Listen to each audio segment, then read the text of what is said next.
Bonjour, bien sûr, l'événement de cette semaine, c'est le CIRA, le Salon international de la restauration, de l'hôtellerie et de l'alimentation. Nous sommes à Eurexpo avec Marie-Odile Fondeur, la directrice générale du CIRA. Bonjour. Bonjour, Jean-Pierre. Alors, une fois de plus, le CIRA, ça va être le CIRA de tous les records pour celui de cette année 2019. Oui, c'est le CIRA de tous les records, puisque nous avons 3766 exposants et marques sur 140 000 mètres carrés. Nous avons 41 pavillons internationaux, 26 000 chefs attendus du monde entier, et plus de 200 000 visiteurs aussi attendus de plus de 130 pays. Et beaucoup d'événements dans l'événement. On a bien sûr les concours internationaux avec les 30 ans de la Coupe du Monde à la pâtisserie, l'International Catering Cup pour le meilleur traiteur événementiel mondial, et puis le Bocuse d'Or. Le Bocuse d'Or, on va y revenir. Vous avez poussé les murs, j'ai envie de dire, avec ce nouveau hall 7 inauguré pour Equita Lyon. Il va encore y avoir un autre hall en 2021, vu la croissance du CIRA. Alors évidemment, on aura encore de la croissance, mais on va faire une pause et on aura un nouveau hall en 2023. Alors, un mot sur les tendances de cette année. Une évolution, bien sûr, vers le bio, le green. Il y a aussi un petit frère, le CIRA Green, qui a démarré il y a quelques mois. Oui, alors on a créé un CIRA Green pour faire un focus sur cette tendance, le green, qui a démarré donc en 2018 et la prochaine édition sera en juin 2020. Et je pense qu'on va doubler la surface parce que cette tendance est vraiment une tendance de fond très forte. Donc le green, c'est le bio, les produits issus de l'agriculture raisonnée, les circuits courts, aussi les produits sans allergènes pour répondre à la problématique des gens qui ont des intolérances alimentaires et sont véganes, entre autres. D'ailleurs, dans le Coupe du Monde de la pâtisserie, on aura un dessert vegan, ce qui est un challenge exceptionnel pour les pâtissiers. Et dans les autres tendances, on a bien sûr la digitalisation, de plus en plus d'applications pour faciliter le parcours du client, pour qu'il puisse acheter ou commander par Internet, mais aussi avec le téléphone, se faire livrer, améliorer la logistique, la gestion des stocks. On lutte aussi contre le gaspillage et on travaille autour du traitement des biodéchets. Donc le digital, très important. On a d'ailleurs un village de start-up d'une trentaine.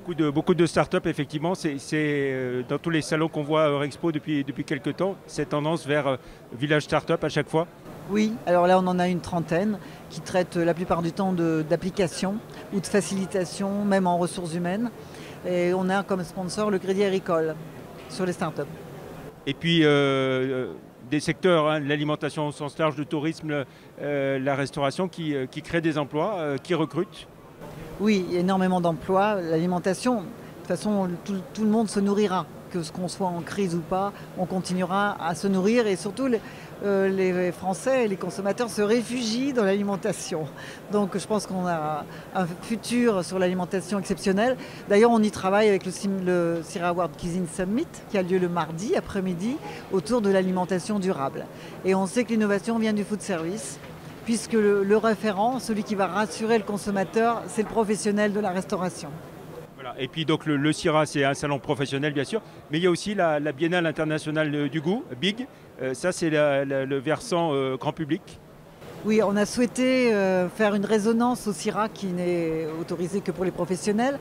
Et pour que les Lyonnais ne soient pas frustrés, on les fait participer à la fête avec des événements qui sont organisés dans la ville, un peu partout, notamment avec la soupe de Monsieur Paul, parce que Monsieur Paul avait souhaité donner accès au plus grand nombre à la gastronomie.